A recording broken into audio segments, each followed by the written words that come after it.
Hello, কি অবস্থা? আমাকে সবাই শুনতে পাচ্ছ? হ্যালো হ্যালো হ্যালো, কি অবস্থা? আমি তোমাদের শামীম ভাইয়া বলতেছি। আজকে আমাদের যেই ইংলিশ ক্লাস, সেইটা আজকে আমরা ক্যারি অন করবো। সো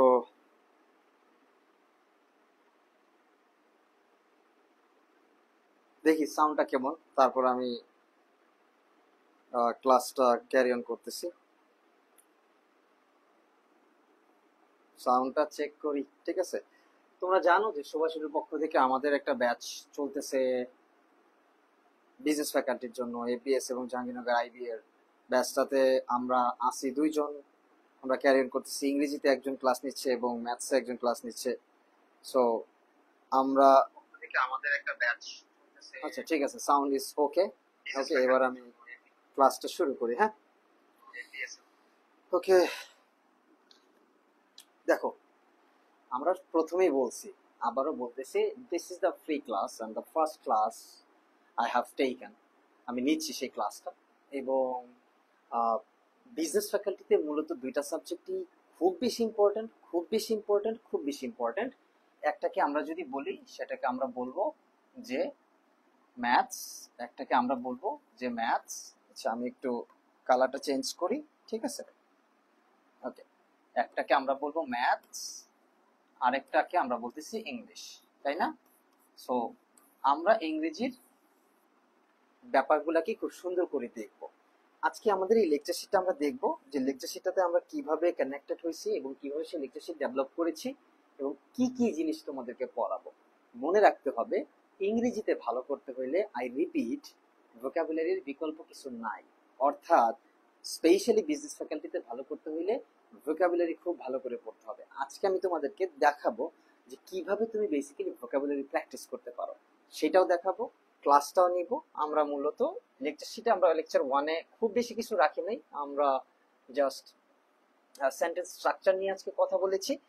আমরা ধরে নিচ্ছি যারা বিজনেস ফ্যাকাল্টিতে পরীক্ষা দিবা, বিশেষ করে এফবিএস এবং আইবিএ তে, তাদের বেসিক ইংলিশটা মোটামুটি আছে, ঠিক আছে?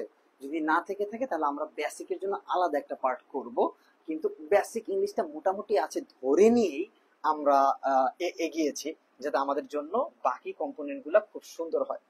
সো এই হচ্ছে আমাদের লেকচার ওয়ান, এবং এই লেকচার ওয়ানের উপরে বেস করে আমাদের একটা শিট থাকবে, যে শিটটা তোমরা প্র্যাকটিস করবা।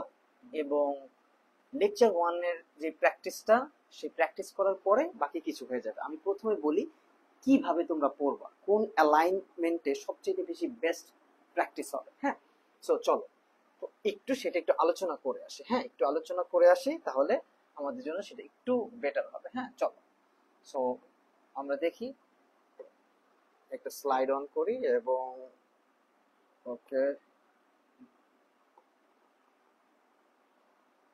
হোয়াইট বোর্ডটাতে যাই এবং আমি একটু একটু সুন্দর করে গুছিয়ে বলি, তোমরা সেই জিনিসটাকে নোট ডাউন করো। খাতা নাও, একটা খাতা নিয়ে সেটাকে নোট ডাউন করার চেষ্টা করো, যাতে তুমি ক্লিয়ারলি বুঝতে পারো আমি আসলে বেসিক্যালি কিভাবে ইংরেজিটা পড়তে হবে।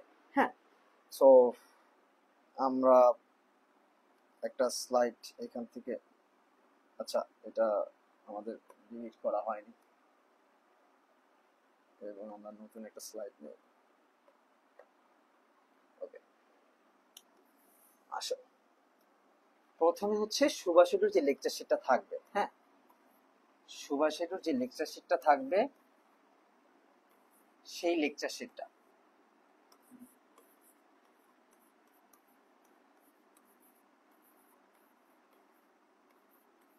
সুভাষিটুর লেকচার শিটটা অবশ্যই সাথে রাখতে হবে, এক নাম্বার। দুই নাম্বারটা কি? দুই নাম্বার হচ্ছে ক্লিফস্টোফেল।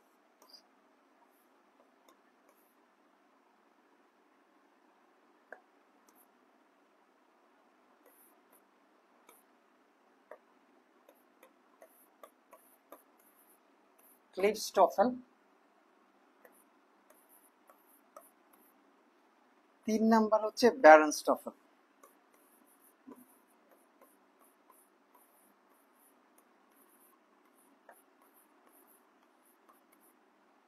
4 নাম্বার হচ্ছে সুভাষিটুর বই।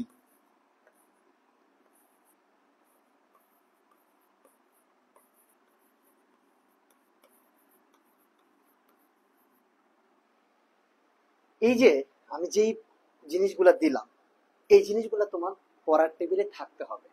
আমি বুঝাতে পারছি? সুভাষিটুর লেকচার শিট, ক্লিফস্টফেল, ব্যারনস্টফেল, সুভাষিটুর বুক। এই যে জিনিসগুলা দিয়েছি, যে চারটা জিনিস বলেছি, এটা শুধুই গ্রামারের জন্য, গ্রামার আর প্যাসেজের জন্য। শুধুই গ্রামার এবং প্যাসেজের জন্য এই চারটা জিনিস তোমার টেবিলের সামনে থাকবে। থাকবে মানে থাকতে হবে। কি বলেছি? সুভাষিটুর লেকচার শিট, ক্লিফস্টফেল, ব্যারনস্টফেল, সুভাষিটুর বুক। এই বিজনেস ফ্যাকাল্টি এবং আইবি এর জন্য যে বইটা আছে সেটা।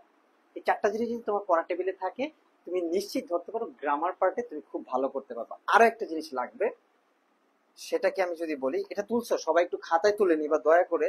পড়ার সময় যদি তোমার সামনে একটু খাতা কলম থাকে, আমার কাছে মনে হবে যে তুমি খুবই ভালো করতে পারবা। তোমার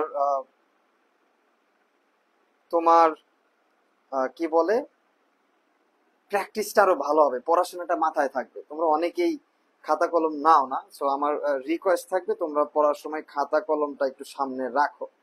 দয়া করে খাতা কলমটা সামনে রাখার চেষ্টা করো, তাহলে খুব সম্ভবত অনেক অনেক ভালো হবে। হ্যাঁ, সো যে জিনিসটা তোমাদেরকে বলতেছিলাম, ওকে, আশা করতেছি সবার সামনে খাতা কলম আছে। সো এই তিনটা জিনিস, চারটা জিনিস লিখে রাখো। লিখে রাখলাম, ওকে। এরপরে সুভাষিটুর একটা প্র্যাকটিস, প্রতিটা টপিকের উপরে সুভাষিটু একটা প্র্যাকটিস শিট দেয়, ঠিক আছে? 50টা করে প্রশ্ন থাকে সেখানে। সুভাষিটু প্র্যাকটিস শিট।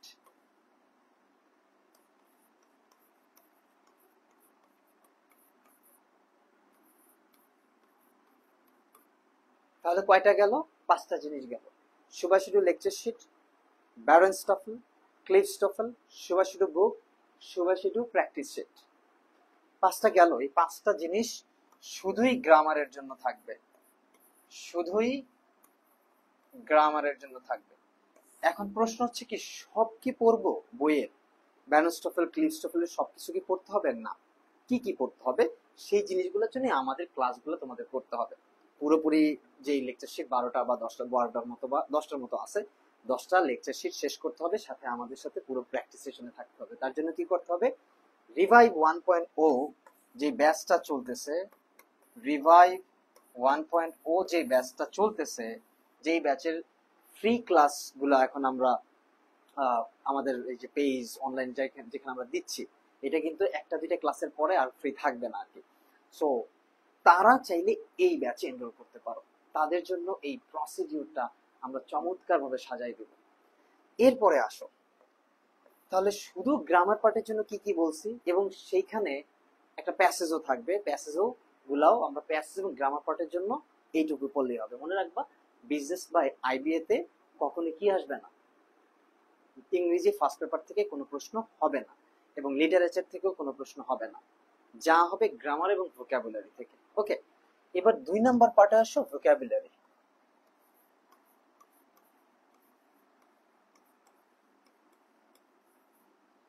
2 নাম্বার পার্টটা কি বলছি?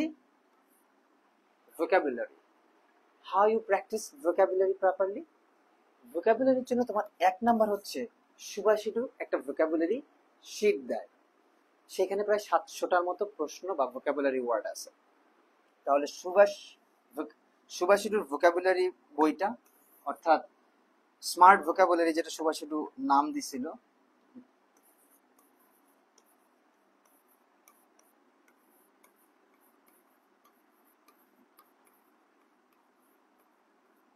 স্মার্ট ভোকাবুলারি, যেখানে 700টার মতো ভোকাবুলারি আছে, সেগুলা পড়তে হবে।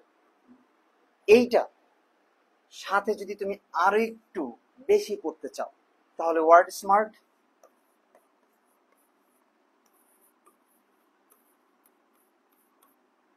জাস্ট পার্ট 1,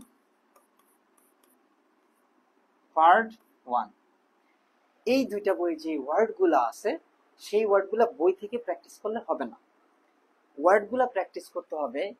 vocabulary.com নামে একটা ওয়েবসাইট আছে, যেটা আমি দেখাবো তোমাদেরকে যে কিভাবে সেই ওয়ার্ডগুলা vocabulary.com ওয়েবসাইট থেকে প্র্যাকটিস করতে হয় রেগুলার বেসিসে।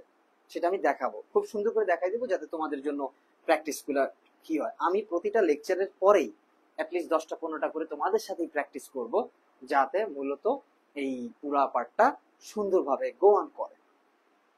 তাহলে আমরা ভোকাবুলারি বুঝলাম, ভোকাবুলারিতে কি কি থাকে। এই দুইটা জায়গা থেকে তোমরা ভোকাবুলারি পড়বা, সেখান থেকে তোমরা কমন পাবা। কি কি কমন পাবা? এক নাম্বারে তোমরা কমন পাবা হচ্ছে সিনোনিম, অ্যান্টোনিম,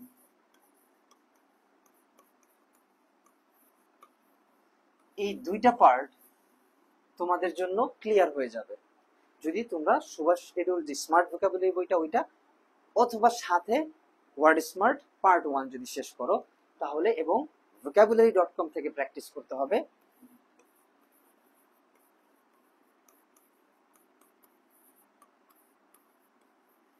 vocabulary.com থেকে যদি প্র্যাকটিস করো তাহলে তোমাদের জন্য ওইটা ডান, ক্লিয়ার। এইবার আসো হচ্ছে এই অ্যান্টোনিম সিনোনিম ছাড়াও আরো কিছু জিনিস থাকবে। কি? 1 নাম্বার আমরা যদি বলি অ্যানালজি,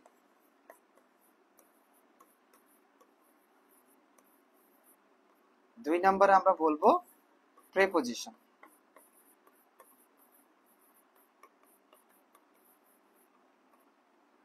সো প্রিপোজিশন। তাহলে আমরা অ্যান্টোনিম, সিনোনিম, অ্যানালজি, প্রিপোজিশন এই জায়গাগুলো থেকে প্রশ্ন পাবো। আমাদের যদি প্রশ্নে 30 নাম্বার অথবা 25 নাম্বার, আমরা স্ট্যান্ডার্ড 30 মার্কস যদি ধরে নেই, যদি 30 নাম্বার ধরে নেই, তাহলে ভোকাবুলারি পার্ট থেকে 60% মার্কস থাকবে। কত পার্সেন্ট? 60 অর মোর, অর্থাৎ 60 to 70% মার্কস থাকবে ভোকাবুলারি পার্ট থেকে। তাহলে 30 নাম্বার যদি আমরা ধরি, 16 থেকে 17টা প্রশ্ন আমরা ভোকাবুলারি থেকে পাবো। তার মানে আমরা যদি একটু সেগ্রিগেটেড করার চেষ্টা করি এই 17 নাম্বারটাকে, তাহলে 4 থেকে 5টা আমরা পাবো সিনোনিম থেকে, 4 থেকে 5টা আমরা পাবো অ্যান্টোনিম থেকে, 4 থেকে 5টা আমরা পাবো অ্যানালজি থেকে, 4 থেকে 5টা আমরা পাবো অ্যানালজি থেকে, 2 থেকে 3টা আমরা পাবো প্রিপোজিশন থেকে। আমরা যদি লিস্ট চিন্তা করি তাহলে 3 4 12 আর 2 কত? 14। আর যদি আমরা হাইয়েস্ট চিন্তা করি 3 5 15 আর 3 কত? 18, তাই না? তার মানে আইদার 14টা বা 18টা প্রশ্ন আমাদের ভোকাবুলারি থেকে থাকার পসিবিলিটি আছে। আমি যদি 30 নাম্বারকে স্ট্যান্ডার্ড ধরি, তাহলে আমার এই অন অ্যান এভারেজে 16টা প্রশ্ন ভোকাবুলারি থেকে আসতেছে। যদি আমি ভোকাবুলারিটাকে পারফেক্টলি আয়ত্ত করতে পারি, তাহলে 16 নাম্বার আমার জন্য পাওয়া খুবই সহজ, এবং পরীক্ষায় আমি সবচেয়ে দ্রুততম সময় সবার আগে পৌঁছায় যেতে পারবো। এই জন্য তোমাদের জন্য আবারও বলতেছি, ইংরেজিতে ভালো করতে হইলে ভোকাবুলারি শেখার বিকল্প কিছু নাই, মানে নাই। এইবার আমরা কথা বলবো ভোকাবুলারি পার্টটা নিয়ে, কথা বলছি গ্রামার পার্ট। গ্রামার পার্টটা কিভাবে থাকবে?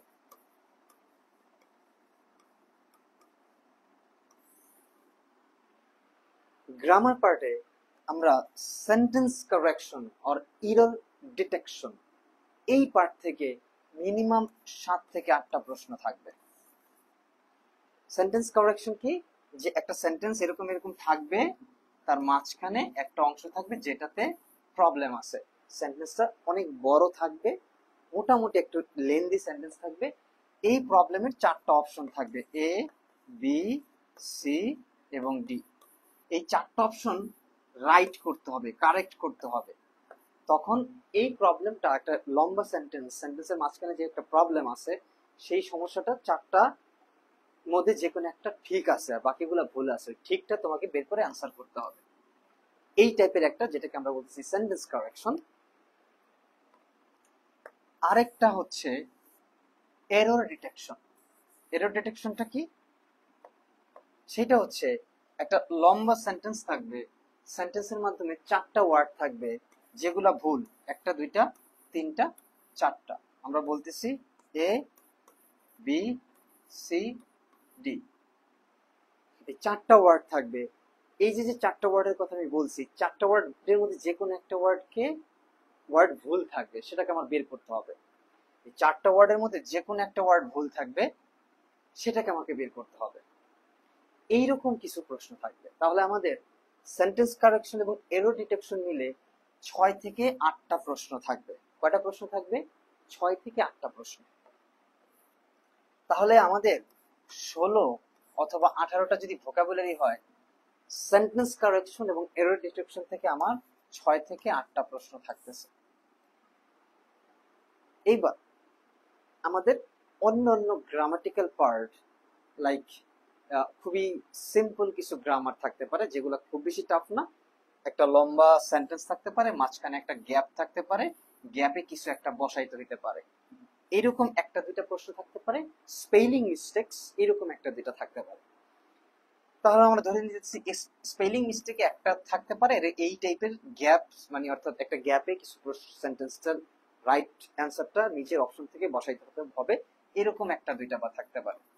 তাহলে আমার 6 থেকে 8টা, দুইটা তিনটা, মোটামুটি 10টার মতো বা 11টার মতো বা 12টার মতো, 10 থেকে 12টার মতো প্রশ্ন আমার গ্রামাটিক্যাল পার্টকে কমপ্লিটলি টাচ করবে। বাকি 5 নাম্বার থাকবে একটা প্যাসেজ থেকে।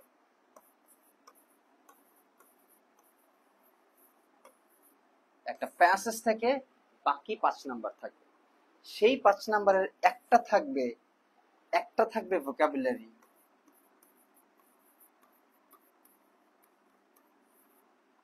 আর একটা থাকবে সামারি, অর্থাৎ পুরো প্যাসেজটা পড়ে আমি কি বুঝছি এইরকম, আর বাকি 3টা থাকবে অ্যাজ ইউজুয়াল কোশ্চেন। এই হচ্ছে আমার 30 নাম্বারের একটা স্ট্যান্ডার্ড কোশ্চেন প্যাটার্ন এবং প্রশ্ন আসার ধরন। আমি যদি এইভাবে ক্যালকুলেশন করি, তাহলে আমার পড়াশোনার ব্যাপারটা একটা সুন্দর গেটওয়ে থাকবে, একটা পাথ থাকবে যে আমার কোন পোর্শন থেকে কিরকম মার্কস আসতেছে এবং আমি সেটাকে কিভাবে অ্যান্সার করে ভালো মার্কস নিয়ে আসতে পারবো। তাহলে ইংরেজিতে ভালো করার জন্য সবার প্রথম ফার্স্ট প্রায়োরিটি হচ্ছে, 1 নাম্বার প্রায়োরিটি হচ্ছে ভোকাবুলারি,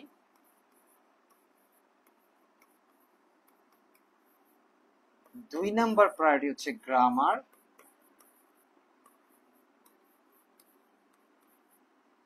3 নাম্বার প্রায়োরিটি হচ্ছে প্যাসেজ।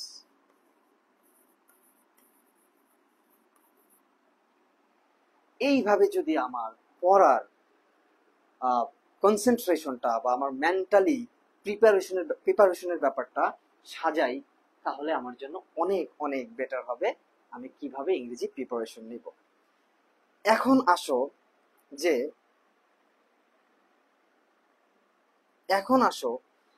সুভাষিত লেকচার শিট, ক্লিফস্টোফেল, ব্যারেনস্টোফেল এবং এবং সুভাষিতর বই কিভাবে অ্যালাইন করে পড়বা, কিভাবে তুমি সেটাকে অ্যালাইন করে পড়বা।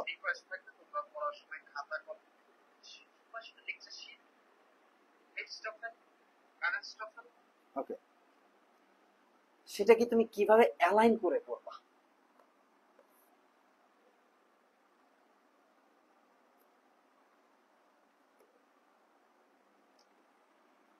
লেকচার শিটে খুবই খুবই কনসাইজ করে একটা অল্প কিছুর মধ্যে তোমাকে কিছু হিন্টস দেওয়ার চেষ্টা করা হচ্ছে যে তোমার কি কি জিনিস জানা প্রয়োজন, জানা জরুরি।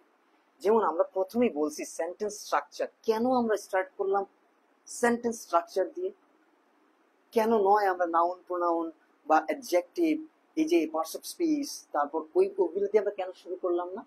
কারণ আমরা ধরেই নেই যারা বিজনেস অ্যাডমিনিস্ট্রেশনে পড়াশোনা শুরু করতেছে তাদের জন্য নাউন প্রোনাউন জানাটা খুব, অবভিয়াসলি এগুলো জানা জরুরি, এগুলো বেসিক, কিন্তু তারা এই ব্যাপারগুলো মোটামুটি জানে।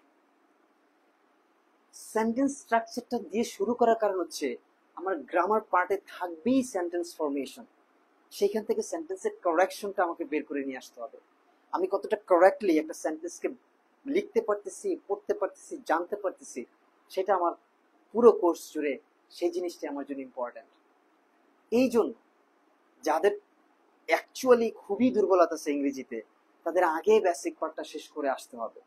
তা না হইলে বিজনেস ফ্যাকাল্টির যেই পড়াশোনা সেটার সাথে কানেক্ট করা একটু টাফ হয়ে যাবে। কারণ আমরা ফার্স্টে শুরু করছি সেন্টেন্স স্ট্রাকচার দিয়ে, অর্থাৎ একটা সেন্টেন্স কিভাবে বিল্ড হয়, একটা সেন্টেন্স কিভাবে বিল্ড হয় সেটা আমরা প্রথমে জানবো। সেটা জানার পরে সেই সেন্টেন্সটাকে আমরা কিভাবে কারেক্ট করব সেই জিনিসগুলো আমরা লেকচার 2 তে রাখার চেষ্টা করেছি।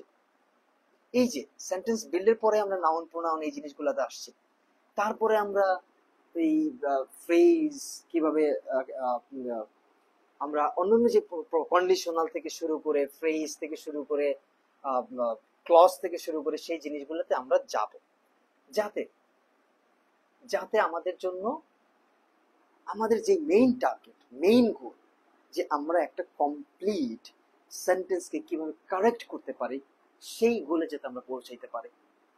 So this is our main target. That's why আমাদের স্টার্টিং পার্টটা হচ্ছে সেন্টেন্সটা কিভাবে আমরা ফর্ম করতে পারি, সেন্টেন্সটা কিভাবে আমরা ডেভেলপ করতে পারি। এখন আমি পড়াবো, এরপরে তোমরা লেকচার শিটটা দেখবে। আমি খুব বেশি একটা লেকচার শিট দেখবো না, আমি আমার মতো করে একটা আইডিয়া, একটা ইনফরমেশন, একটা বোধগম্য বিষয় তোমাকে দেওয়ার চেষ্টা করব। তোমার কাজ হচ্ছে এই যে লেকচার শিটটা তুমি নিয়েছো এইটা অন করবা, আমাদের লেকচারটা দেখবা, বা আমাদের যে টিচাররা ক্লাস নেবে সেটা দেখবা। এরপর ব্যারেনস্টফেল, আমি যদি একটু ব্যাক করি,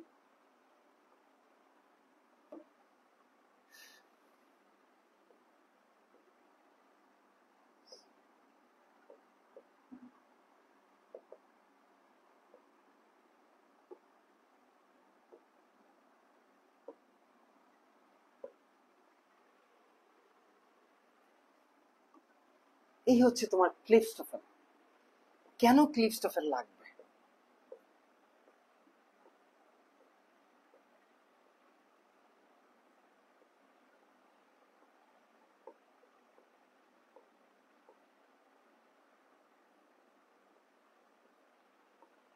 শুধু গ্রামার সেকশনটা পড়তে হবে, অন্য কিছু না।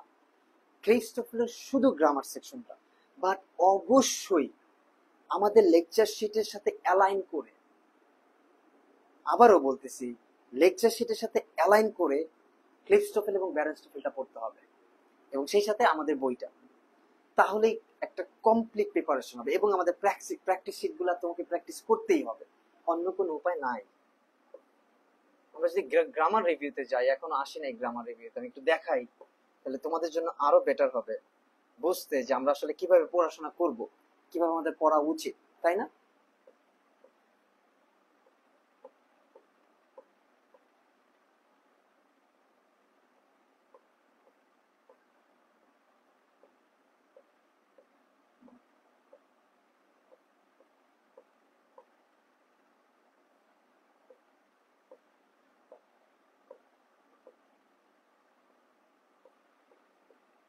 আমরা একটু শুধু গ্রামার রিভিউতে যাব, অন্য কোনো কিছু দেখবো না, জাস্ট গ্রামার রিভিউটা দেখলেই হবে।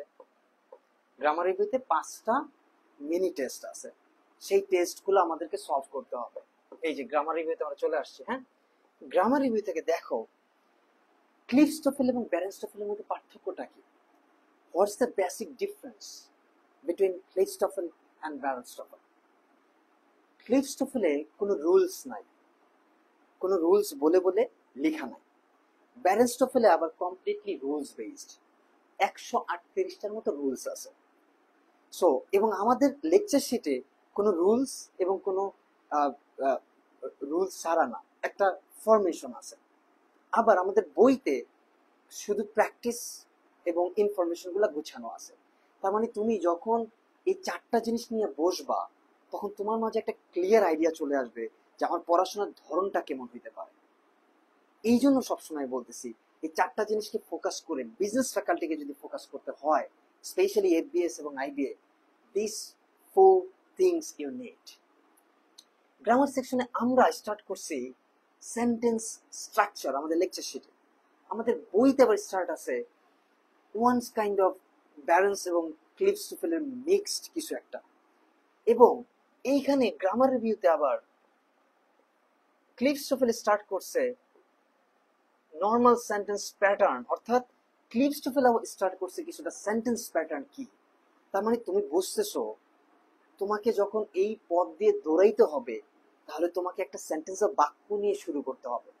তার মানে আমরা যদি বাংলা ব্যাকরণে চিন্তা করি, বাংলা ব্যাকরণের বাক্য কিন্তু অনেক পরে, ইংরেজিতেও সেম অবস্থা, সেন্টেন্স আছে কিন্তু অনেক পরে। প্রথমে আমাদের noun, pronoun, adjective, conjunction, preposition, তারপর হচ্ছে ইন্টারজেকশন, এগুলো শিখতে হয়। তারপর voice change, narration, simple, complex, compound sentence, এরকম অনেকগুলা বিষয় আছে আস্তে আস্তে শিখতে হয়। রিডান্ডেন্সি থেকে শুরু করে অনেক ব্যাপার আছে, এগুলো ধীরে ধীরে গ্রামারে শিখতে হয়, তাই না? কিন্তু আমাদের শুরুর ব্যাপারটাই আসছে কি, শুরুর ব্যাপারটাই আসছে শেষ থেকে। অর্থাৎ শুরুই করতেছে একটা সেন্টেন্স কিভাবে ডেভেলপ করে। সেন্টেন্স ফরমেশনটা যখন আমি বুঝবো যে সেন্টেন্সটা ডেভেলপ হয় এইরকম ভাবে, এই এই একটা ওয়ার্ড থেকে আস্তে আস্তে বড় হইতে থাকে, এরকম একটা সেন্টেন্স হয়ে যায়। কিভাবে হইলো সেটাই আমরা বুঝবো। সেটা যখন আমরা বুঝতে থাকবো তখন আমাদের জন্য সেন্টেন্স ফরমেশনটা বোধগম্য হবে। আর তখনই আমরা বুঝতে পারবো একটা সেন্টেন্সে কি প্রবলেম, কেন এই সেন্টেন্সের এই জায়গার কারেকশনটা দরকার, কেন এই সেন্টেন্সের এই জায়গার ভুলটা আমাকে ঠিক করতে হবে, কেন চারটা ওয়ার্ডের মধ্যে একটা ওয়ার্ড ভুল। সেই জিনিসগুলো আমাদের মধ্যে তখন আস্তে আস্তে চলে আসবে। ওরা দেখো যেটা করছে যে সাবজেক্ট সাবজেক্ট দিয়ে শুরু করছে, এবং সাবজেক্ট কিভাবে হয়, ভার্ব সেন্টেন্সের জন্য কমপ্লিমেন্ট অর অবজেক্ট, তারপরে মডিফায়ারে আসছে। আমরা সেখানে খুব একটা যাচ্ছি না, সেগুলো নিয়ে আমরা কথা বলবো। চলো এবার আমরা একটু কথা বলি, তারপর নাউন ফ্রেজ মানে কিভাবে কিভাবে গেছে সেই জিনিসগুলো আলোচনা করছে। তো চলো এবার আমরা একটু এই জিনিসগুলো নিয়ে আলোচনা করি। আমাদের লেকচার শিটে সেন্টেন্সের স্ট্রাকচারে অনেকগুলো জিনিস দেওয়া আছে। সিমিলার কেসেস ক্লিপস টোফেলে সেন্টেন্স স্ট্রাকচারের জন্য তিনটা জিনিস বা চারটা জিনিসের কথা বলা আছে, সাবজেক্ট, ভার্ব এবং হচ্ছে অবজেক্ট ও কমপ্লিমেন্ট। এরপরে এই সাবজেক্টকে আমি সাবজেক্ট ফ্রেজ বা নাউন ফ্রেজ বা নাউন ক্লজ বানাইতে পারি, ভার্বকে সেম ভার্ব ফ্রেজ বানাইতে পারি। আমরা এট দ্য সেম টাইম অবজেক্ট বা কমপ্লিমেন্টকে আমরা আরো বড় করতে পারি, সেখানে আমরা অ্যাডজেক্টিভ অ্যাড করতে পারি, অ্যাডজেক্টিভ ক্লজ আর অ্যাডজেক্টিভ ফ্রেজ অ্যাড করতে পারি, আমরা অ্যাডভার্বিয়াল ক্লজ বা অ্যাডভার্বিয়াল ফ্রেজ অ্যাড করতে পারি। এগুলা অ্যাক্টেড করে অনেক বড় করে ফেলতে পারি। রিলেটিভ ক্লজ বা রিলেটিভ প্রোনাউন নিয়ে আসতে পারি, এই জিনিসগুলো এনে অনেক বড় করতে পারি। সেই সেন্টেন্সটাকে আবার আমরা রিডাকশন করে একটা কমপ্লিট স্ট্রাকচারে ডেভেলপ করতে পারি।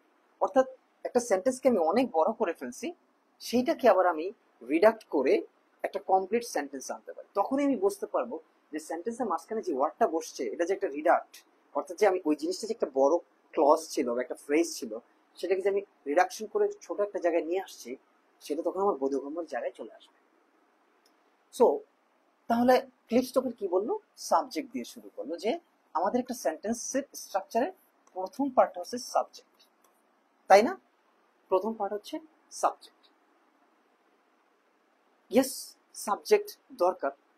তারপরে এই সাবজেক্টটা কি, সেন্টেন্সের একটা সাবজেক্ট কি। যেমন আমি যদি একটা এক্সাম্পল দিই, যে কি এক্সাম্পল দিতে পারি, our classmate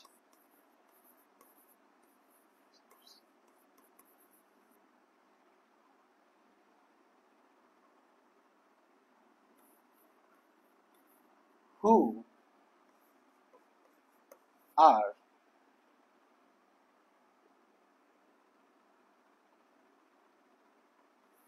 good boy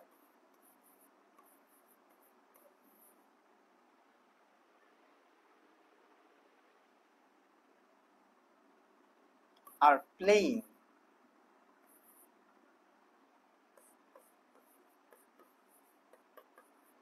football.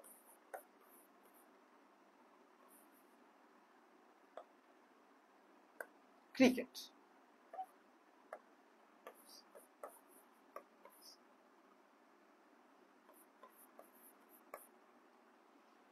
Cricket অথবা ভলিবল অথবা ফুটবল।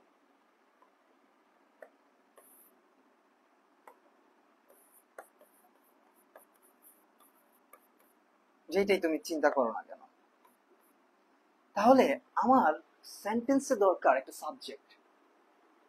সাবজেক্ট কিভাবে বের করতে হয়, বাংলায় আমরা বলি কিভাবে আগে প্রশ্ন করে সাবজেক্ট বের করতে, সেগুলো অন্য ব্যাপার। কিন্তু আমরা প্রথমে চিন্তা করি সাবজেক্ট জিনিসটা কি, কিভাবে আমি সাবজেক্টটাকে বের করব, সাবজেক্টের বিষয়টা কি। আমি একটা সেন্টেন্স লিখলাম, our classmates who are good boy are playing football. So আমি সেন্টেন্সে একটা সাবজেক্ট নিচ্ছি, সেটাকে আমার বের করা দরকার। সো আমি কিভাবে সেই সাবজেক্টটা বের করতে পারি এখানে? ও, যে আমরা দেখতেছি আওয়ার ক্লাসমেটস সাবজেক্ট, কিন্তু ওয়ার্ড দুইটা।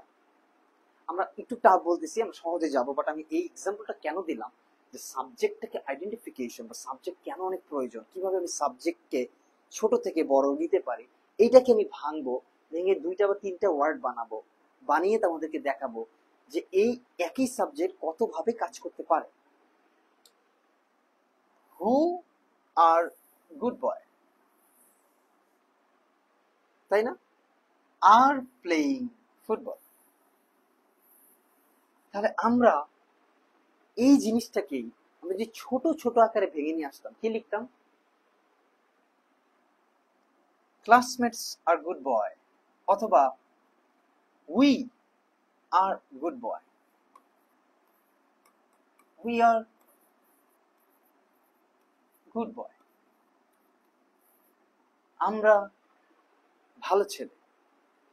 We is a subject. এই যে সাবজেক্টটা আমরা পেলাম, উই হচ্ছে একটা সাবজেক্ট, উই আর গুড বয়, যেটাকে আমরা বলতে পারি প্রোনাউন, তাই না? সাবজেক্টে আমরা নাউন বা প্রোনাউন বসিয়ে থাকি, তাই তো? সো সাবজেক্ট পজিশনে যদি আমরা নাউন বা প্রোনাউন পাই, তা আমরা বললাম উই হচ্ছে একটা সাবজেক্ট, যেটাকে আমরা প্রোনাউন বলতেছি। এই উইটাকে আমরা একটু বড় করলাম, আওয়ার ক্লাসমেটস, ঠিক আছে? তখন একে আমরা সাবজেক্ট বলতেছি, আবার বলতেছি এটা একটা ফ্রেজ। কারণ আমরা জানি ফ্রেজ মানে কি, এক বা একাধিক ওয়ার্ড বা একগুচ্ছ শব্দ যুক্ত হয়ে কোনো কিছু বিল্ড করলে সেটাকে আমরা বলতেছি ফ্রেজ। যখন এখানে দুইটা শব্দ, দুইটা ওয়ার্ড, আওয়ার ক্লাসমেটস, কিন্তু ওরা কিন্তু সাবজেক্ট পজিশনে বসছে, ওদের পুরোটা কি আমি বলতেছি সাবজেক্ট। এই সাবজেক্ট পজিশনে বসার কারণে ওদেরকে আমরা বলতেছি ওরা একটা ফ্রেজ। এরপরে আমরা বলবো ওরা কোন ধরনের ফ্রেজ, নাউন ফ্রেজ নাকি প্রোনাউন ফ্রেজ নাকি কোন ধরনের ফ্রেজ, সেগুলো নিয়ে আমরা ভবিষ্যতে আলোচনা করব। আগে আমরা স্ট্রাকচারটা বোঝার চেষ্টা করি। তাহলে আমরা এই যে যে দুইটা ওয়ার্ড, দুইটা শব্দ মিলে নাউন সাবজেক্ট পজিশনে বসছে, এই দুইটা শব্দ কি আমরা একসাথে বলতেছি এটা সাবজেক্ট। এরপরে আমরা একটা ক্লজ অ্যাড করেছি, হু আর গুড বয়। এই হুটা আমার এই দুইটা ওয়ার্ডকে মিন করতেছে, যাদেরকে আবার, যাদের আচরণের উপরে বেজ করে আমার ভার্বটার পরিবর্তন হচ্ছে বা ভার্বটা চিহ্নিত হচ্ছে, তাই না? আমরা ভার্বে একটু পরে আসতেছি। তাহলে আমি এক বা একাধিক গুচ্ছ দিয়েও একটা সাবজেক্ট বিল্ড করতে পারি, আবার একটা ওয়ার্ড দিয়েও আমি একটা সাবজেক্ট বিল্ড করতে পারি। মনে রাখতে হবে আমরা যেই সাবজেক্টটা বিল্ড করতেছি সেটা কি ধরনের অ্যাটিটিউড প্রদান করতেছে, সে কি সিঙ্গুলার নাকি সে প্লুরাল। সে যদি সিঙ্গুলার হয় আমার ভার্বের আচরণটা তার উপরে ডিপেন্ড করবে, সে যদি প্লুরাল হয় আমার ভার্বের আচরণটা তার উপরে ডিপেন্ড করবে। সো এই কারণে আমাকে কিন্তু খুব ক্লিয়ারলি বুঝতে হবে আমি কোন ধরনের সাবজেক্টকে চুজ করতেছি। সো আমার একটা সেন্টেন্সে প্রথমে ফাইন্ড আউট করতে হবে সাবজেক্ট। আমি সাবজেক্ট ফাইন্ড আউট করে ফেলেছি। আমার সাবজেক্টটা ফাইন্ড আউটটা যে সাবজেক্ট একের অধিক শব্দ দিয়েও গঠিত হতে পারে, একটা শব্দ দিয়েও সাবজেক্ট গঠিত হতে পারে। সাবজেক্টটা প্রথম পজিশনেই বসে, অর্থাৎ ফার্স্ট পজিশনে আমরা সাবজেক্ট দিয়ে শুরু করি একটা সেন্টেন্সকে, এবং সেই সাবজেক্টটা নাউন বা প্রোনাউন হবে, তাই তো? এইটুকুই আমরা মোটামুটি আইডিয়া করে নিলাম। এরপরে আমাদের একটা কথা আছে যে সাবজেক্টের পরেই আমার সেন্টেন্স ফরমেশনের সাবজেক্টের পরেই আসে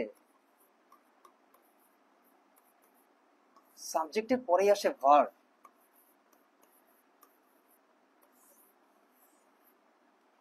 সাবজেক্টের পরেই আসে ভার্ব। আমরা শুধু ভার্ব দিয়ে একটা সেন্টেন্স ফর্ম করতে পারি, কিন্তু আমাদের সাবজেক্টের পরে ভার্বটারও প্রয়োজন। এখন ভার্ব কিভাবে কাজ করে, ভার্ব আসলে কি, তার অ্যাটিটিউডটা কি, সে কিভাবে তার আচরণটা করে, ভার্বের ফ্রেজটা কিভাবে ডেভেলপ হয়, এই জিনিসটা আমরা একটু দেখব, যে আমাদের এই আচরণটা কেমন হইতে পারে। দেখো, ভার্বের যে আচরণ আমি একটু দেখাই। আই প্লে ফুটবল, তাই না? I am playing football.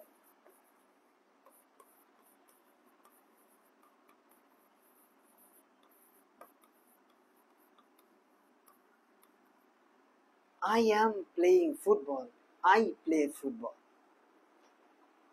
এইখানে আমরা সাবজেক্ট আমরা বুঝতে পারছি আই।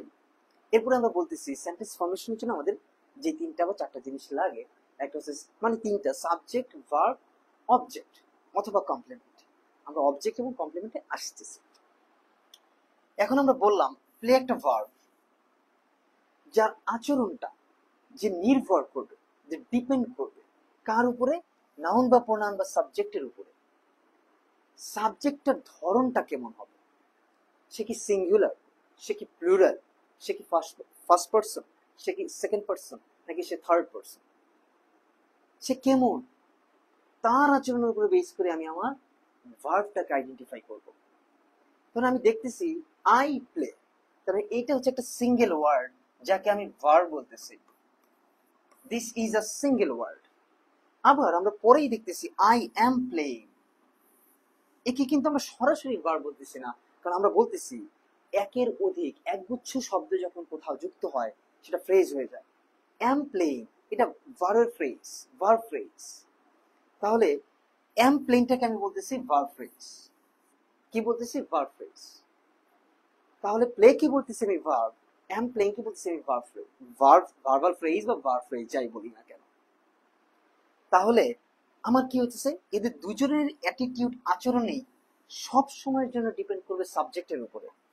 মনে রাখতে হবে, যদি ভার্বকে তুমি যখন খুঁজতেছো সে সঠিক আছে কি নাই, তার ডিপেন্ড করবে অনলি সাবজেক্টের উপরে। কিছু জিনিস আছে যেমন দেয়ার দ্বারা শুরু হইলে দেয়ার একটা শুরু সাবজেক্ট, তখন ভার্বের আচরণ একটু ডিফারেন্ট হয়। সেগুলা ডিফারেন্ট কেসে জিনিসগুলো আমরা পরবর্তীতে আলোচনা করব, যেটাকে আমরা নাম দেব টিপস এন্ড ট্রিক্স, যে এই সব জায়গায় কিছু কিছু ব্যতিক্রম আছে যেগুলো আমরা পরবর্তীতে দেখব। বাট ইন জেনারেল সেন্স যেই জিনিসগুলো আছে সেগুলাকে আমরা চমৎকারভাবে আগে বিশ্লেষণ করার ট্রাই করব। তাহলে আমরা বললাম যে সাবজেক্ট আমরা পাবো, সাবজেক্টের আচরণ বিভিন্ন রকম, বিভিন্ন বলতে হচ্ছে একটা ওয়ার্ড দিয়ে একটা সাবজেক্ট হতে পারে, আবার একের অধিক ওয়ার্ড দিয়েও সাবজেক্ট হতে পারে। যখন একের অধিক ওয়ার্ড দিয়ে সাবজেক্ট হচ্ছে তখন আমাকে মেজারমেন্ট করতে হবে সেটা কি সিঙ্গুলার না প্লুরাল, এবং সেই সিঙ্গুলার প্লুরালটা আমাকে সাবজেক্ট দেখে বুঝে নিতে হবে। যেহেতু ভার্বটা সাবজেক্টের উপরে ডিপেন্ডেন্ট, ভার্বের আচরণটা কেমন হবে সেটা ডিপেন্ড করবে সাবজেক্টের উপরে, সাবজেক্ট কি অবস্থায় আছে। তাই সাবজেক্টকে ভার্ব সবসময় ফলো করবে। ভার্বের কাজ হচ্ছে সাবজেক্ট কি অবস্থায় আছে তাকে ফলো করাই ভার্বের কাজ।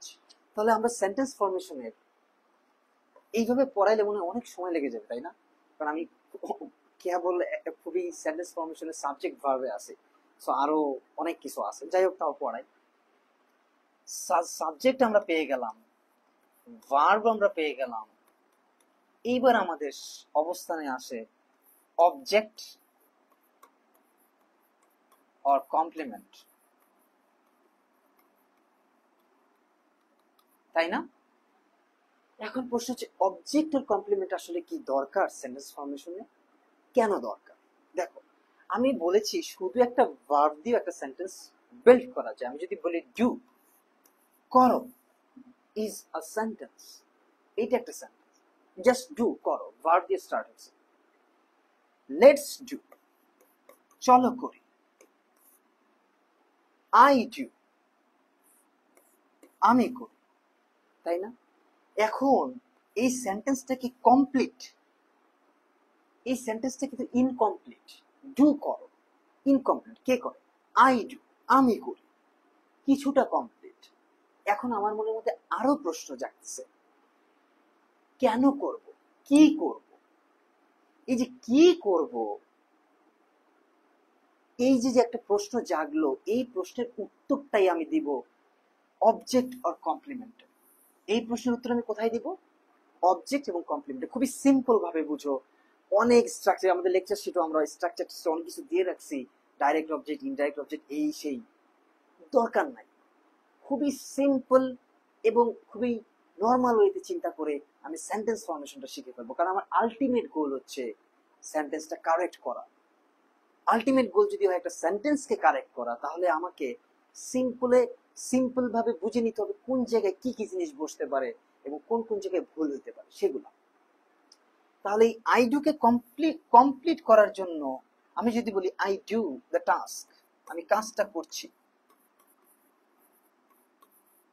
আই ডু দ্য ওয়ার্ক, আমি কাজ করছি। এখন কিন্তু আমার মনে আর প্রশ্ন যাচ্ছে না, আমি করছি, কি করছি? আমি কাজ করছি। তার মানে এই যে আমি কি করছি, কি করার যে অ্যান্সারটা আমি দিলাম, সেটা হচ্ছে অবজেক্ট অথবা কমপ্লিমেন্ট। প্রশ্ন আসতে পারে অবজেক্ট এবং কমপ্লিমেন্ট জিনিসটা কি? কেন আমরা কোনো ওয়ার্ডকে অবজেক্ট বলতেছি, কেন আমরা কোনো ওয়ার্ডকে কমপ্লিমেন্ট বলতেছি? Very important. অবজেক্ট এবং কমপ্লিমেন্ট জিনিসটা কি সেটা বুঝে রাখো।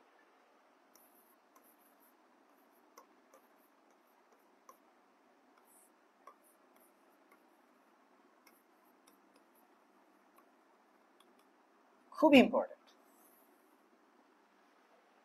আমরা যখন বলবো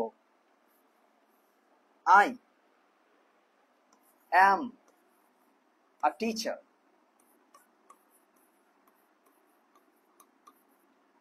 আই অ্যাম আ টিচার, আমি একজন শিক্ষক। আই প্লে ফুটবল,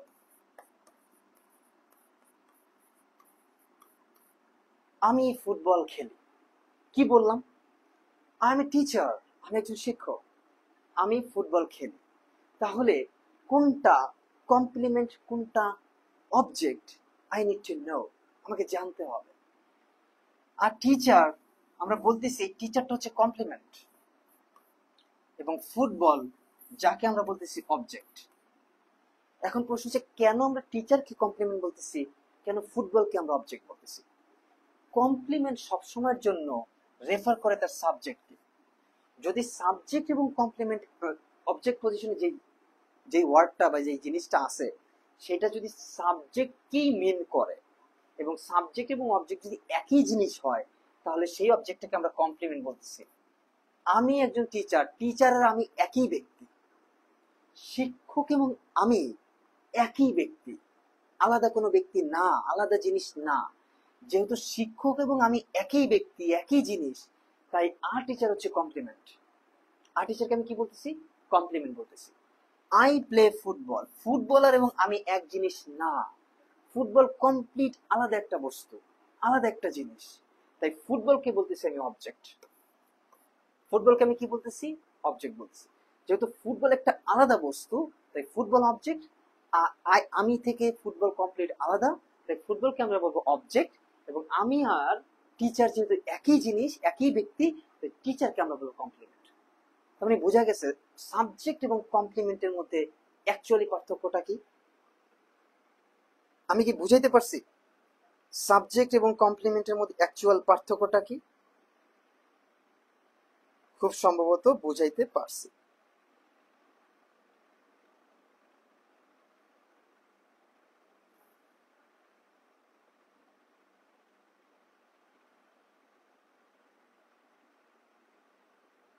বুঝাইতে পারছি?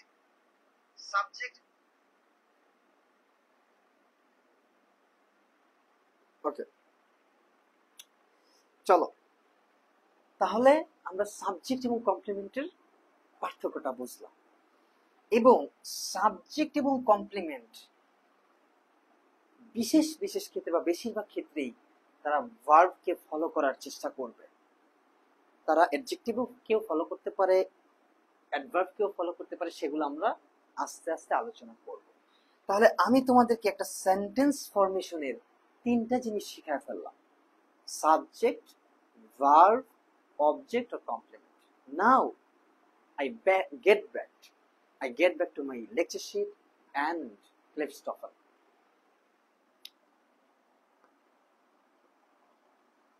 যদি ক্লিপস্টফেলে যাই, সে কি করছে দেখো।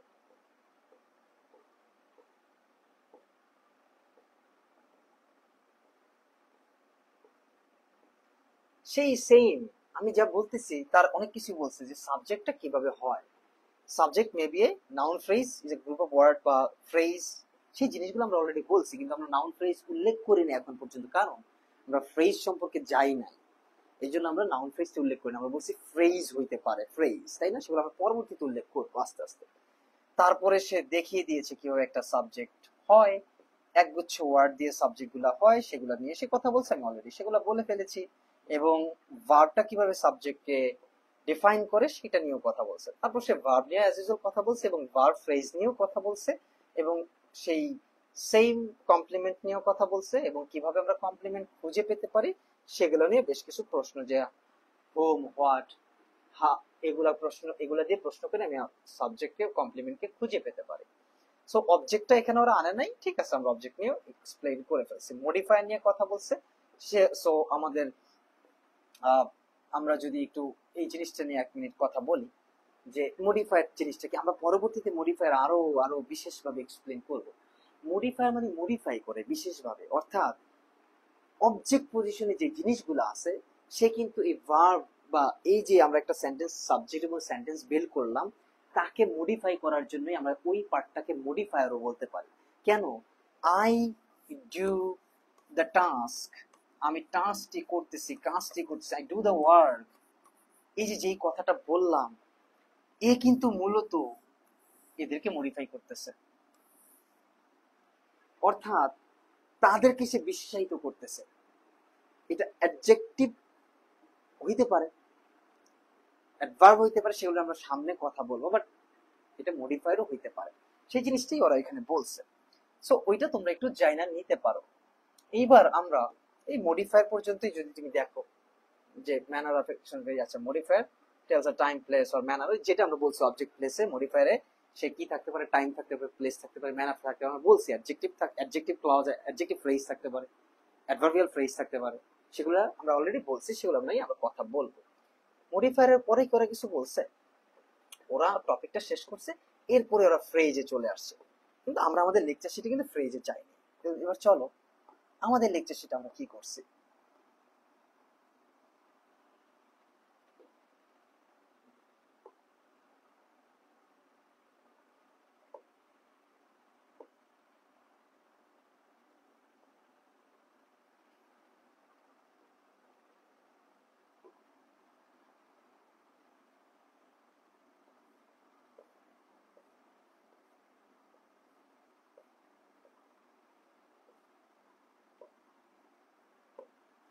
আমরা আমাদের লেকচার শিটে আবার বললাম যে সেন্টেন্স স্ট্রাকচারের জন্য আমরা বেশ কিছু জিনিস আমাদের লেকচার শিটে বলেছি।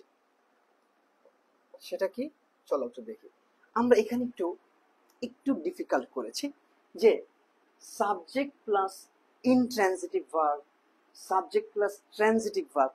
আমি এখন এই ইনট্রানজিটিভ ভার্ব এবং ট্রানজিটিভ ভার্ব নিয়ে কথা বলবো না, কারণ আমি যখন ভার্ব নিয়ে আলোচনা করব, ইনট্রানজিটিভ ভার্ব, ট্রানজিটিভ ভার্ব খুবই ইম্পর্টেন্ট, সেখানে বিশদভাবে একটা আলাদা ক্লাস ডিমান্ড করে এবং অবশ্যই ট্রানজিটিভ ভার্ব ইনট্রানজিটিভ ভার্ব থেকে একটা প্রশ্ন থাকবে।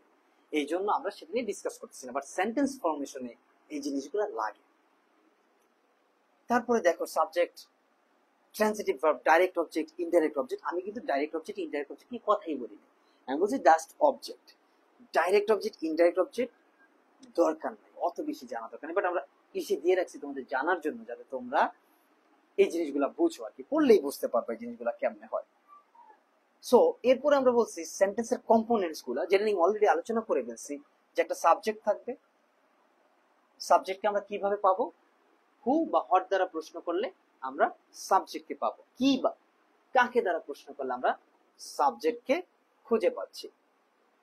তারপর আমরা বলছি here and there as a pseudo subject, in some cases কিছু সুডো সাবজেক্টও থাকতে পারে, যেটা বলছিলাম there are many tools in the books, there is a pseudo subject, verb follow করছে তার পরের অংশকে, মেনি টুলসকে, যেটাকে আমরা একটু ব্যতিক্রম বলেছিলাম আলোচনা করার সময়, ডিসকাস করার সময় কিন্তু বলেছিলাম যে মেনি টুলস বা দেয়ার টাইপের এমন কিছু সুডো সাবজেক্ট আছে, সেটা নিয়েও কিন্তু আমরা লেকচার সেটা প্রথমে বলে দিছি।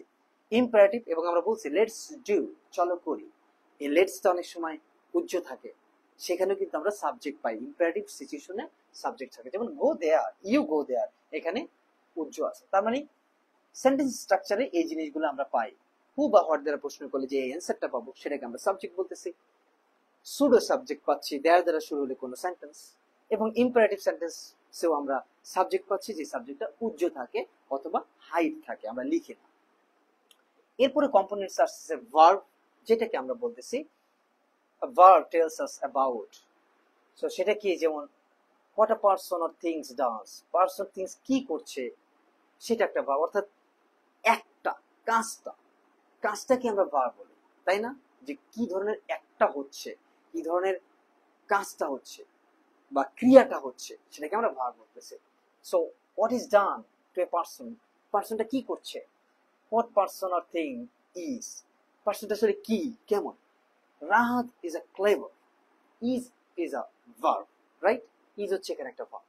So verb and verb phrase at the same time verb phrase হইতে পারে, আমরা বলছিলাম a verb phrase consists of one or more auxiliaries and one main verb, সেটা কি, এই যে দেখো it has been waiting কে আমরা ফ্রেজ বলতেছি, কারণ এখানে কি করছে, one or more auxiliaries, has একটা, been একটা, এগুলো অ্যাড করে আমরা ভার্বটাকে লেন্থ করছি, যেটাকে আমরা কি বলতেছি, যেটাকে আমরা বলতেছি ভার্ব ফ্রেজ, যেটা নিয়ে আমি অলরেডি আলোচনা করেছি যখন আমি ডিসকাশন পার্টে ছিলাম। এরপর আসছে সাবজেক্ট, অবভিয়াসলি, যে আস্ক ভার্ব হোয়াট এবং হুম, হোয়াট এবং হুম কে, ভার্বকে আমরা হোয়াট এবং হুম দ্বারা প্রশ্ন করলে যে অ্যান্সারটা পাবো সেটাকে আমরা অবজেক্ট বলতে পারি। তো সেই এখানে ডাইরেক্ট অবজেক্ট হইতে পারে, একটু এখানে কিছু জিনিস আলোচনা করেছি আমরা, যেটা হচ্ছে ডাইরেক্ট অবজেক্টকে কিভাবে আমি পাবো, ইনডাইরেক্ট অবজেক্টকে কিভাবে আমি পাবো, সেই জিনিসগুলো বলেছি। মূল বেসিক পার্টটা কিন্তু আমি ফার্স্টে আলোচনা করে দিয়েছি, যে this is the basic part, you should know, now you should go to the lecture sheet, book, Cliffs TOEFL, Barron's TOEFL, Subhashini book, যে জিনিসগুলো তোমার বই টেবিলের সামনে থাকবে, থাকতেই হবে, এই জিনিসগুলো টেবিলের সামনে থাকলেই তোমার জন্য ইংরেজিতে প্রপার ওয়েতে আগানো সহজ হবে। তারপর আমরা বলছি আই ইট রাইস, যে এই যে ডাইরেক্ট অবজেক্ট ইনডাইরেক্ট অবজেক্ট, এগুলো তুমি একবার রিডিং পড়লেই তুমি বুঝে যাবা, দিস ইজ অলরেডি আমরা ডিসকাস করেছি। তারপর আসছে কমপ্লিমেন্ট, যেটা নিয়ে আমি অলরেডি অবজেক্ট কমপ্লিমেন্ট জিনিসটা কি সেগুলো নিয়ে কথা বলেছি, তুমি এখান থেকে adjective as a subject complement, adjective as a subject complement, এই জিনিসগুলো এখানে বলছে। Karim is intelligent, intelligent is a subject complement but it's adjective, ঠিক আছে। তারপর এই যে শাহিন সিমস হ্যাপি, যে জিনিসগুলো অলরেডি বলা আছে, একবার দেখলে জিনিসটা বুঝবা। Neither, either, any, both, all, এই জিনিসগুলা আমরা এইখানে একটু ট্রিক্স আছে, যে জিনিসগুলো নিয়ে আমরা আলোচনা করতেই পারি। চলো আর কতটুকু আছে আমরা দেখি, ইচ এভরিডে, ওকে আর অনেকটা আছে, ফিউ মিনিট। দেখো এই জায়গাটা থেকে প্রশ্ন আসবে, neither, either, any, both, all as a subject হিসেবে যখন এরা বসবে, তখন ভার্বের অ্যাটিটিউডটা কেমন হবে সেটা আমাদের জানা খুব জরুরি, এবং তাই এই জায়গাটা পড়তে হবে। আরেকটা আছে কি, আরেকটা আছে হচ্ছে তোমার many, few, a few, the few, much, little, a little, little, এইটাও সেম, এইখান থেকে প্রশ্ন থাকবে। আবার আরেকটি কি আছে, ইচ অ্যান্ড এভরি, এই জিনিসটা, তার মানে এই পার্টটা থেকে একটা প্রশ্ন 100% শিওর থাকবে, 100% শিওর। এখন কেন আমাদের লেকচার শিটটা দরকার, ক্লিপস্টোফেলে এই জিনিসটা খুবই নর্মাল ওয়েতে এক্সপ্লেন করছে, দিস ইজ ভেরি কুল, ওইটুক জানলেই হয়।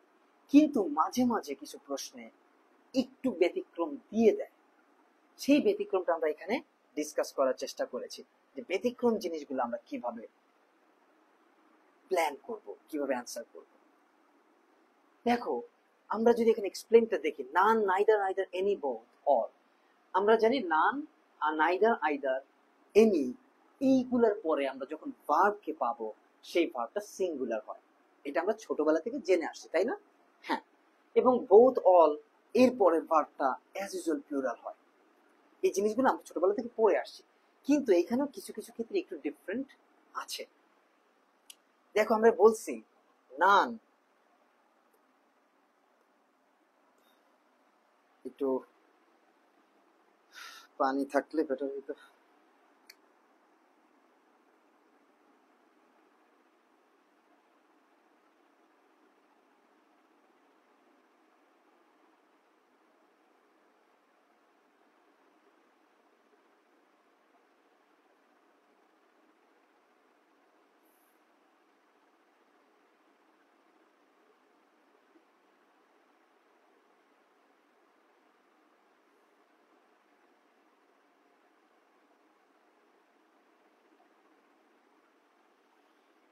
ওকে, চলো আবার একটু পড়ি। হ্যাঁ, অনেকক্ষণ টানা পড়ছি তো, আবার একটু পড়ি। তো আমরা এখানে সুন্দরভাবে তিনটা জিনিস বলেছি, নান, নাইদার, আইদার, কোন কোন ক্ষেত্রে, এবং আরেকটা বলছি এনি, বোথ, অল, তাই না? আমরা দেখো লিখছি none, zero to many, to plus singular verb, plural verb, জিনিসটা বোঝাচ্ছি। Neither, zero to singular verb, either singular verb. মানে নাইদার মানে হচ্ছে, প্রথমে আমি হচ্ছে অর্থটা বুঝাইছি, নান, জিরো, অনেকের মধ্যে কেউই না, অর্থটা বুঝো। নান মানে হচ্ছে অনেকের মধ্যে কেউই না, অর্থাৎ মেনির মধ্যে জিরো, তাই না? মেনির মধ্যে জিরো, তার মানে ভার্বটা সিঙ্গুলার হবে, আবার কোন কোন ক্ষেত্রে প্লুরালও হইতে পারে। এটা কি আমরা বলতেছি ব্যতিক্রম, সেটা নিয়ে আমরা আলোচনা করবো একটু পরে করব। তাহলে আমরা কি বলতেছি, নান অনেকের মধ্যে, যদি এইখানে খুবই খুবই কনসেন্ট্রেশন দিয়ে বুঝতে হবে, সেন্টেন্সটা পরে আমাকে বুঝতে হবে মিনিংটা কি বোঝাচ্ছে, তার উপরে ডিপেন্ড করে আমার ভার্বের আচরণটা কেমন হবে তা ডিফাইন করব। তার মানে নান যখন এরকম হচ্ছে যে অনেকে, অ্যান্সারটা হচ্ছে বাংলাটা হচ্ছে অনেকের মধ্যে কেউ না, নান। নাইদার, দুইয়ের মধ্যে কেউ না, নাইদার অর্থটা আমরা কি বলতেছি, দুইজনের মধ্যে কেউ না। নাইদারের বেলা আমার ভার্বটা সবসময় সিঙ্গুলার হবে, নাইদারের বেলা ভার্বটা সবসময় সিঙ্গুলার হবে, মিনিংটা হবে দুইয়ের মধ্যে কেউ না।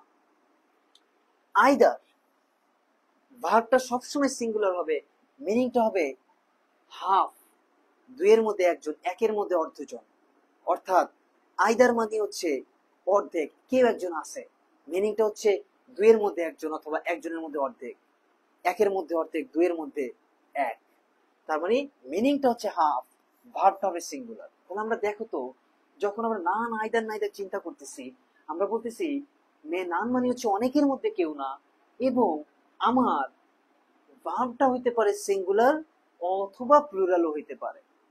সেন্টেন্সের মিনিং দেখে সেটা বুঝে অ্যান্সার করতে হবে। কনফিউজ লাগতে পারে, যেমন অন্যান্য জায়গায় নানের পরে যে verb in some cases plural হইতে পারে সেটা এক্সপ্লেন করা নাই, আমরা জানি অ্যাজ ইউজুয়াল নামের পরে ভার্বটা সিঙ্গুলার, সেটা আমরা বসাই দিই। কিন্তু যদি সেন্টেন্সের মিনিংস ডিমান্ড করে তখন কিন্তু প্লুরাল হইতেও পারে, একটু পরে আমরা দেখব। আসো, এনি, এনি মানে হচ্ছে অনেকের মধ্যে একজন, অনেক আছে তার মধ্যে আমি সেরা, তাই না? সেটাকে আমরা বলতেছি এনি। ভার্বটা সবসময়ের জন্য সিঙ্গুলার হবে, সবসময়ের জন্য কি হবে, সিঙ্গুলার হবে। বোথ, বোথ মানে দুইয়ের মধ্যে দুই, দুইজনের মধ্যেই দুই, অ্যান্সার হচ্ছে দুইজনের মধ্যেই দুই, বোথ। ভার্বটা সবসময় প্লুরাল হবে, এখানে অন্য কিছু চিন্তা করা যাবে না। অল, অল মানে মেনি, অনেকে, অনেকে, ভার্বটা হবে প্লুরাল। অল মানে সবাই, ভার্বটা হবে প্লুরাল। তাহলে দেখো তো, এই সুন্দর একটা স্ট্রাকচার দেওয়া আছে, স্ট্রাকচারটা দেখলে আমি কমপ্লিট একটা আইডিয়া পেয়ে যাচ্ছি না, neither, either, any, both, all. 100% sure প্রশ্ন থাকবে এখান থেকে, এটা কিন্তু পরিবর্তন করা যাবে না। এটা ভালো করে মাথায় রাখতে হবে। শুধু ব্যতিক্রম আছে একটু না নে, আর বাকি সবগুলো অ্যাজ ইউজুয়াল যা আমরা চিন্তা করতেছি তাই। এবার দেখো আমরা লিখছি, ঠিক আছে, এটার অর্থগুলো আমরা অলরেডি এখানে এক্সপ্লেন করছি। আমরা এখানে একটু 2++ অনেকগুলা বুঝাইছি আর কি, আর কিছুই না। এবার আসো আমি যদি অ্যান্সার একটু দেখি আর কি, তাহলে আমার জন্য বুঝতে আর একটু ক্লিয়ার হইতে পারে। দেখো তো, none of the 6 girls is late। আমি এখানে ভার্বটা সিঙ্গুলার বসাইছি। কি বসাইছি? Singular. none of the 6 girls is late। is মিনিংটা হচ্ছে no one। আমরা নান সম্পর্কে যখন জেনেছিলাম, কি জেনেছিলাম? অনেকের মধ্যে জিরো। এই নান অর্থাৎ নান দ্বারা বোঝাচ্ছে অনেকের মধ্যে জিরো, তাই আমরা ভার্বটাকে ইজ বসাইছি। কিন্তু মিনিংটা যদি কাউন্টেড হয়, 2 3 4 কাউন্টেড হয়, তখন কিন্তু সেন্টেন্সের ভার্বটা পরিবর্তন হয়ে যেতে পারে। কি লিখছি? none of the 6 girls are late, not one, it can be 2 3 4। তার মানে যদি সেন্টেন্সের মিনিং এইরকম ডিমান্ড করে যে একজন না 2 3 4 জন কাউন্ট করা যাইতেছে, এরকম মিন করে, তখন কিন্তু ভার্বটাকে আমরা প্লুরাল করতে বাধ্য। এটা জাস্ট একটা এক্সাম্পল দিয়ে বোঝানো হয়েছে। তোমরা সেন্টেন্সের মিনিংটা আগে বোঝার চেষ্টা করবা। তবে মোস্ট অফ দ্য কেসেস নানের ভার্বটা সিঙ্গুলারই হয়। খুবই রেয়ার কেসেস নানের ভার্বটা প্লুরাল করা হয়, সেইটা বিশেষ করে সাহিত্যিক লিটারেচার যেখানে লেখা হয়, এমন সব কেসে যেখানে মিনিংটা এইরকম ডিমান্ড করে, সেইখানে আমরা ভার্বটা প্লুরাল বসাইতে পারি। This is the only thing যেখানে এইটা একটু ডিফারেন্ট কেস। এবার আসো, এবার আমরা এখানে 6টা বা 7টা এক্সাম্পল লিখেছি। নাইদার, আইদার, বোথ, এই 3 কেসে এই সেন্টেন্সটা perfect. You can place neither, either, both। Either and neither, এই 2 কেসে এই সেন্টেন্সটা পারফেক্ট।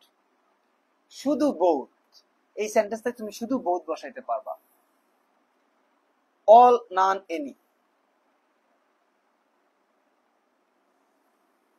বসাইতে পারবা। তার মানে হচ্ছে যেগুলো ক্লোজ কেটে দেওয়া হয়েছে সেগুলো ছাড়া তুমি বাকিগুলো এই সেন্টেন্সে বসাতে পারবা। বেসিক জিনিস ওইটাই, জাস্ট এখন তুমি একটু এক্সাম্পল গুলো দেখলেই ক্লিয়ার হয়ে যাবে, একদম ক্লিয়ার যে আসলে আমার আইদার নাইদারের জিনিসগুলা কি এবং আমার ভার্বগুলা কেমন আচরণ করবে। এই কয়েকটা প্র্যাকটিস করলে তুমি মোটামুটি ক্লিয়ার। এইবার আসো আমরা চলে যাই many, few, a few, the few, much, little, a little and the little, যেগুলো কাউন্টেবল এন্ড নন কাউন্টেবল নাউনের ক্ষেত্রে বসে। সো এখানে আমরা একটা সুন্দর ডায়াগ্রাম তৈরি করেছি, যেখানে আমরা এক্সপ্লেন করার ট্রাই করব যে তোমাদের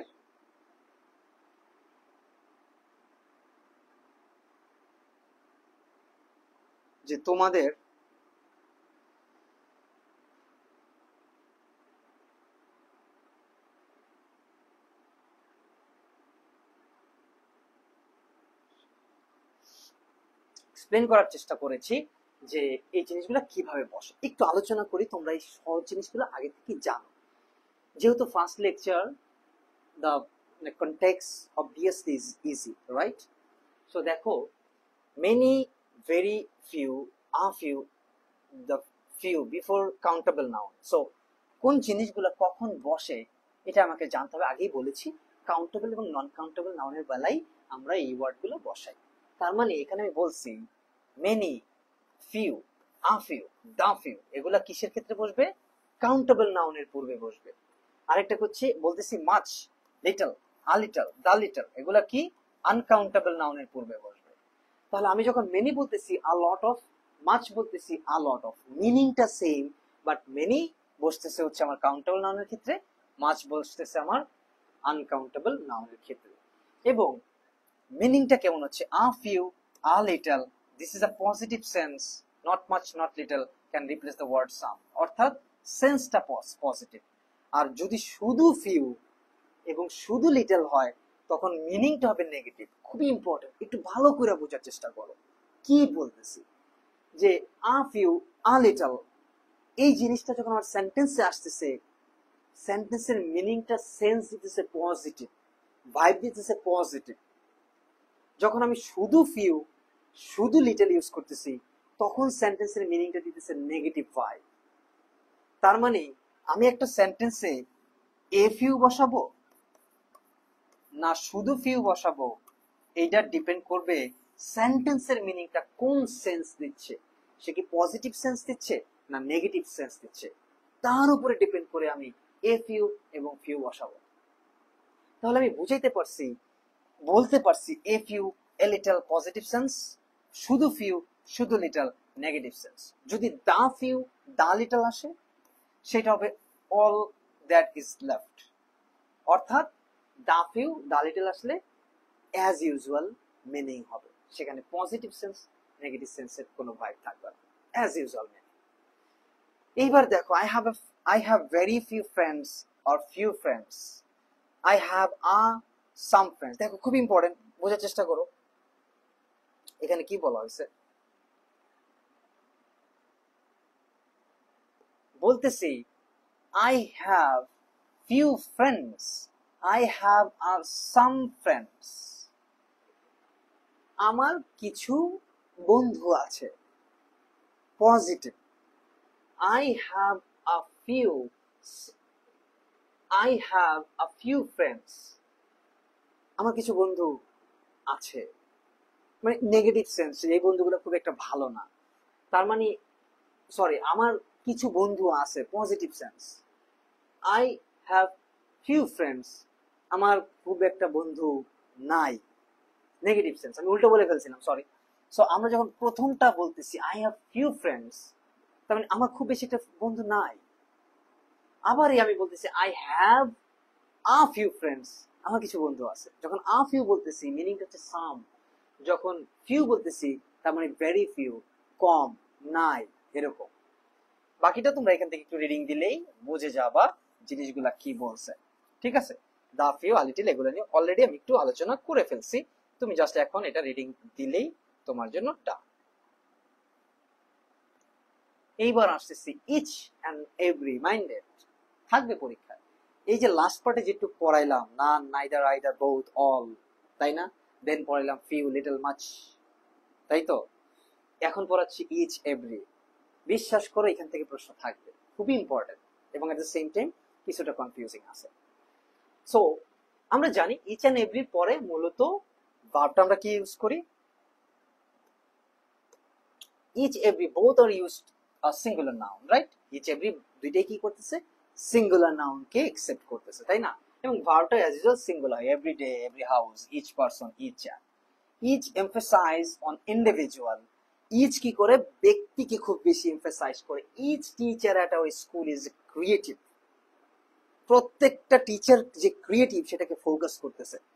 আর every emphasise on a group, অর্থাৎ every business owner is a clever, অর্থাৎ বিজনেস ওনার যারা আছে গ্রুপ, তারা হচ্ছে চালাক, ক্লেভার। তখন আমরা বলতেছি এভরি এমফাসাইজ করতেছে গ্রুপকে, ইচ এমফাসাইজ করতেছে ইন্ডিভিজুয়ালকে। Each for two items, okay, এগুলো একবার দেখলেই হবে। Every is a large number and indefinite number, এগুলো একবার দেখলেই হবে। Each of plural nouns and pronouns, okay. এবং each for every expressions of frequency, এটা একবার একটু রিডিং দিলেই হবে, কারণ as the basic thing each and every পরে ভার্বটা সিঙ্গুলার নাউন যেহেতু নেয়, ভার্বটাও সিঙ্গুলার হবে, দ্যাটস দ্য থিং। বাকিগুলো তোমরা একটু জাস্ট একটু এক্সপ্লেন করলে, একটু দেখলেই তোমরা বুঝতে পারবা। Over the lecture 1 is done. এই লেকচারে আমি আলোচনা করার চেষ্টা করেছি সেন্টেন্স স্ট্রাকচার নিয়ে, সেখানে আমি বোঝানোর চেষ্টা করছি কিভাবে সেন্টেন্স ডেভেলপ হয়। সেখানে আমি সাবজেক্ট, ভার্ব, অবজেক্ট এবং কমপ্লিমেন্ট নিয়ে কথা বলেছি। সেখানে আমি বোঝানোর চেষ্টা করেছি ফ্রেজ জিনিসটা কি, যদিও ফ্রেজ নিয়ে আমরা সামনে আলোচনা করব। এরপরে আমরা একটু কিছু ট্রিক্স জিনিস শেখার চেষ্টা করেছি, যে সাবজেক্ট পজিশনে যে জিনিসগুলা বসে সেগুলোর আচরণের সাথে ভার্বের আচরণটা কেমন হয় সেগুলো আমরা দেখেছি। এখন তোমাদের কাজ লেকচার শিটটা আরেকবার পড়া, আমার কথাগুলো আরেকবার শোনা, সেই সাথে ক্লিফস্টোফেল বইটা পড়া, একই সাথে এই রিলেটেড যে রুলস গুলা ব্যারনস্টোফেলে আছে সেইটা একবার দেখা। সবশেষে আমাদের একটা 50টা প্রশ্নের একটা প্র্যাকটিস শিট আছে, সেই প্র্যাকটিস শিটটা প্র্যাকটিস করা, দেন তোমার গ্রামার পার্টটা। Now come back to the vocabulary. So আমরা মূলত গ্রামার পার্ট শেষ করে ফেলেছি, নাও আমাদেরকে ভোকাবুলারিতে আসতে হবে, কারণ বলেছিলাম 60% মার্কস হোল্ড করে ভোকাবুলারিতে।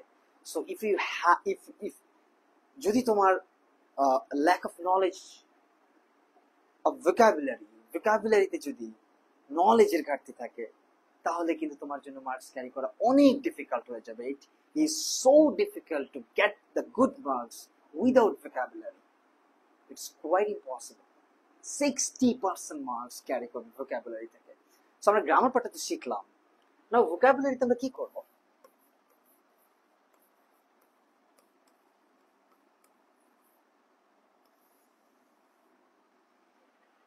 আমি বলেছিলাম vocabulary.com এ যেতে হবে। আমি জানি না আমার আমার এইটা আছে কিনা।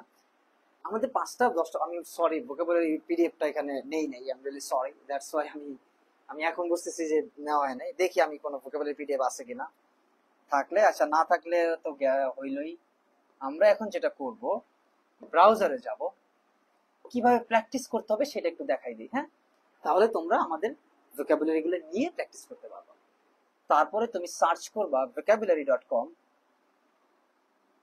এবং তোমরা কিন্তু মনে রাখো আমাদের সুভাষ সেতুতে যদি যাও, তোমরা সুভাষ সেতুতে যদি যাও, এইখানে সুভাষ শপ নামে একটা জায়গা আছে, এইখানে কিন্তু তোমরা মূলত সুন্দর করে আমাদের এই প্রতিটা লেকচার শিট, তোমাদের একটা মানে ড্যাশবোর্ড থাকবে, সেখানে ম্যাটেরিয়ালস গুলো আপলোড থাকবে।